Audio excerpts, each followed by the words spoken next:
E eu estou de volta com Revista com um assunto que tem feito muitas vítimas. O cigarro provoca a morte de 23 pessoas por hora no Brasil, o equivalente a 200 mil por ano. Por conta dos problemas que o cigarro provoca, o dia 31 de maio é uma data dedicada à reflexão sobre os riscos do tabagismo à saúde humana. Para falar do assunto, eu recebo a pneumologista Solange de Moraes Montanha e também a pedagoga Doralice Mariano, que está em tratamento, e a cirurgiã dentista Evanice Vieira, que é doutora em estomatologia e doenças da boca. Boa tarde, obrigada pela presença de vocês aqui no Revista. A gente vê que os dados sobre os problemas que o cigarro traz são bem assustadores. As pessoas, elas têm noção disso quando elas estão fumando, quando elas estão consumindo cigarro, narguilé, enfim, outras coisas que elas ingerem essas substâncias, ou elas só vão se dar conta do tamanho do problema quando elas têm um problema no pulmão causado pelo cigarro ou um problema na boca? Pode começar, então. Bom, em relação ao tabagismo, nós sabemos que é uma doença que liga-se a mais de 50 doenças. Todo fumante hoje tem acesso à informação, ele sabe das doenças tabaco associadas. Isso não é o suficiente para ele parar de fumar. É importante que ele tenha, então, a decisão que é pessoal e intransferível na busca do tratamento se não conseguiu sozinho. Daí a importância de hoje, o Dia Mundial Sem Tabaco, a gente sensibilizar a população. O tema que nós estamos veiculando hoje é aumento na taxa de impostos ligados ao tabaco, porque existe um grande impacto econômico para a população. Em 2011, nós tivemos uma arrecadação de 6 bilhões em relativo a impostos, e só com 15 doenças tabaco associadas nós gastamos 21 bilhões. Então, sabemos que o aumento na taxação é uma das medidas. O Brasil faz parte da Convenção Quadro de Controle do Tabagismo. Estamos diretamente relacionados e essas medidas têm feito a redução do número de fumantes e de iniciantes no tabagismo. Que ele é viciante. Então, se aumentar o preço, no fim das contas, diminui o consumo? O aumento do preço ele tem um impacto, tanto na arrecadação, para a gente pagar essa conta, quanto naquele que vai iniciar, principalmente os adolescentes. 90% das pessoas, em geral, iniciam antes dos 18 anos de idade. Nós temos aqui uma companheira que é professora, que também em tratamento, sabendo dos males, ela procurou intervenção para isso. Eu queria saber exatamente isso de você, Cleonice. O que te levou a essa decisão, quero parar de fumar? Primeiro, é só o fumante que tem que tomar essa decisão. A partir daí, ele tem que entender os males que o cigarro faz, para que ele possa ter uma qualidade de vida melhor e não ter vergonha de procurar ajuda. Você fuma por quantos anos? Por mais de 20 anos. E aí, como que foi essa decisão? É a primeira vez que você está em tratamento? Você já tentou parar sozinha? Sozinha, sim. Tentei já parar sozinha e, sem êxito, eu recebi um convite, procurei a doutora Solange e foi assim, para mim foi fácil. É o uso de medicamento junto com adesivos, palestras, e para mim tem sido tranquilo. O acompanhamento do profissional é importante para a pessoa que quer parar. Sozinha é mais difícil para fazer esse controle. Sim, porque às vezes depende de outro profissional, não só da doutora Solange, mas de um psicólogo também. Tem que tratar a cabeça. Por que ela quer esse cigarro? É isso aí? É porque ele tem que ser tirado da mente. E você está conseguindo, Cleonice? Estou, graças a Deus, estou. E você já está sentindo alguma diferença o fato de você ter tirado o cigarro da sua vida? Muita, muita diferença. O que você percebe? Eu durmo bem, eu trabalho melhor, o rendimento, o cansaço é menos. Aliás, nem existe mais cansaço. Que bacana. É muito melhor. Agora, conta um pouquinho para a gente do tabaco na boca da pessoa. Então, ela pode dar também, a gente ouve falar às vezes do câncer de pulmão, né? As pessoas normalmente se preocupam mais por conta de tosse e tal, mas a gente tem problemas também ligados a câncer de boca. Exatamente. O conhecimento das pessoas sobre câncer de boca ainda é pouco.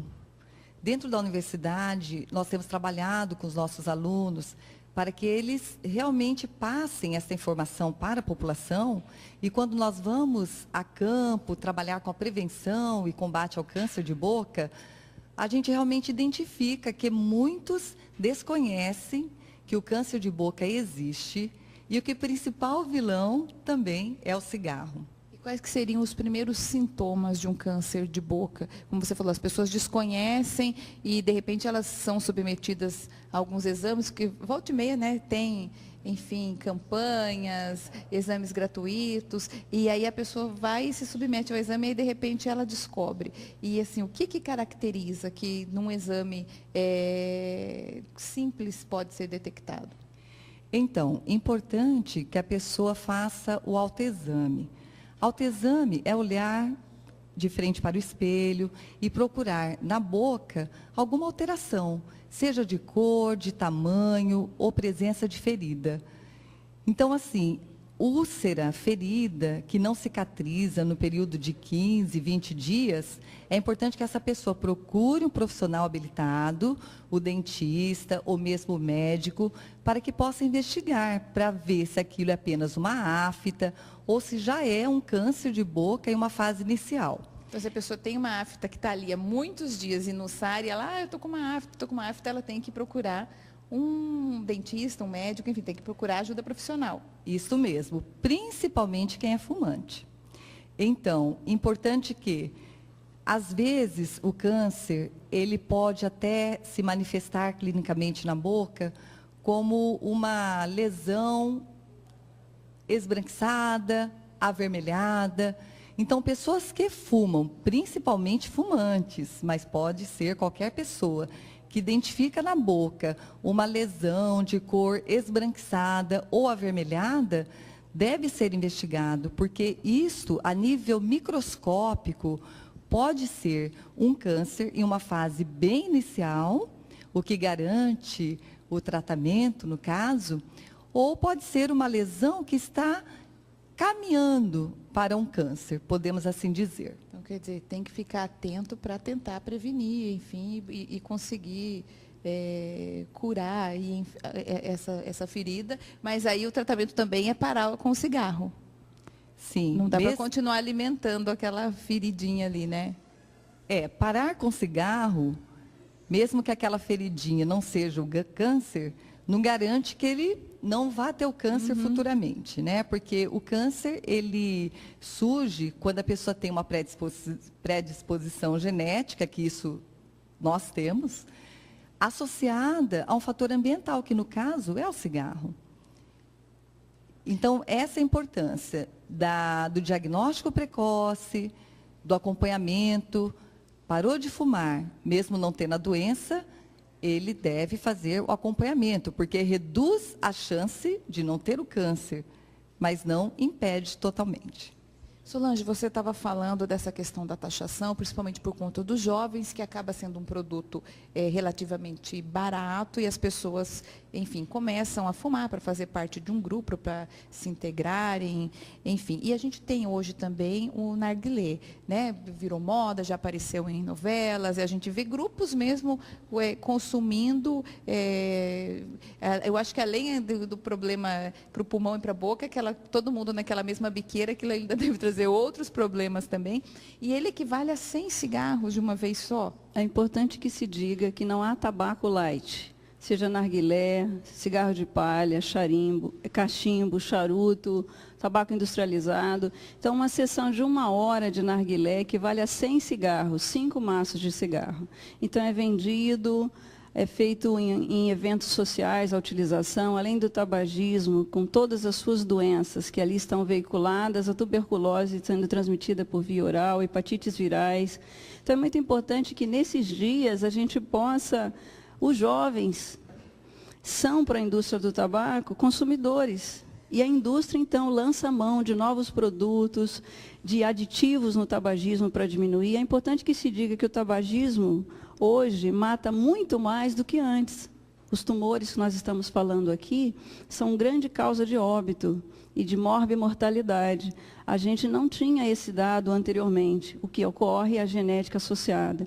Então, é importante que os jovens que estão ouvindo essa reportagem, que acessem as informações dos seus pais, porque não basta a gente tratar aqueles que fumam. É importante a gente dizer que milhares de jovens iniciam diariamente a adição do tabagismo, muitas vezes pelo próprio narguilé. E também, às vezes, vem o exemplo em casa, né, Cleonice? Na sua casa, só você que fuma, você tem mais gente fumando? Só você. Bacana, então, porque normalmente tem pessoas que a pessoa vê os pais fumando e, de repente, parte para o cigarro também, né? Importante que se coloque, no mundo há mais ou menos 1 bilhão e 300 de fumantes e 600 milhões de crianças fumam passivamente por conta disso e serão os próximos consumidores quando chegarem na adolescência. Porque o tabagismo ele é uma doença ativa para quem está fumando e passiva para quem convive com fumante. Então, se você tem um marido, um namorado, uma pessoa que você convive muito perto e que fuma do seu lado, você está fumando junto. Existe a compreensão de fumante que, por ele não estar fumando dentro do ambiente, que quando ele entra no ambiente, quem convive com ele não é fumante. Isso é falso. Ele continua respirando e exalando aquelas substâncias.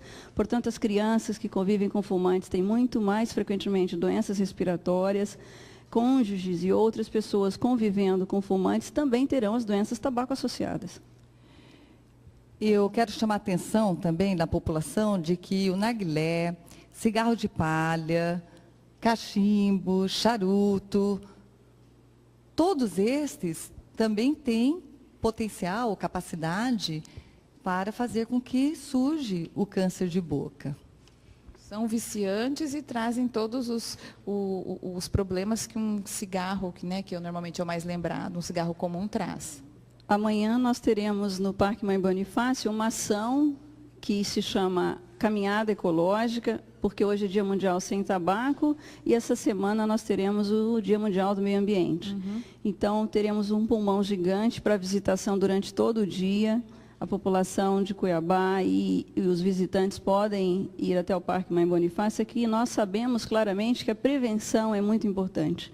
Esse pulmão ele anda por todo o estado, é uma decisão fundamental, porque a gente precisa, diante da Convenção Quadro de Controle do Tabagismo, agir diretamente na população, prevenindo e tratando aqueles que são fumantes. Então, vamos repetir o convite amanhã. A partir das 6 horas da manhã, pode-se retirar o kit para participar da caminhada no Parque Mãe Bonifácia. São 2 quilos de alimento não perecível e você vai ter acesso a várias informações, né, sobre os prejuízos, os problemas que o cigarro traz. O tabagismo ele provoca doenças, ele é porta de entrada de outras doenças, de outras drogas. A gente tem 1.300 bi no mundo de fumantes, 2 bilhões de usuários de álcool e uns 200 milhões de usuários de drogas ilícitas. Então, a gente sabe, associando tudo, né? A gente sabe que é porta de entrada de outras drogas e isso é muito importante que a gente possa prevenir.